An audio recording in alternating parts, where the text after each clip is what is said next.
so, laasweek het ons vir Dani de Tooy gehad op Vmix, julle het hom op ons skerm gesien, maar hierdie week het ek hom by my in persoon, nie op die Blitsfokus bank nie, maar backstage by hulle show. Dani, hoe gaan dit met jou? Gaan baie lekker en ons het 'n lekker show nou gehad en ons is baie dankbaar vir hierdie mooi land.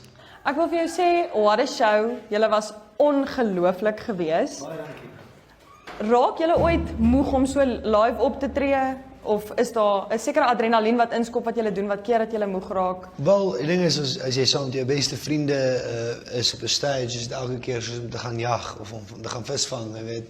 Dis die lekkerste ding in die wêreld vir ons, jy weet, so mense raak nooit moeg daarvan nie.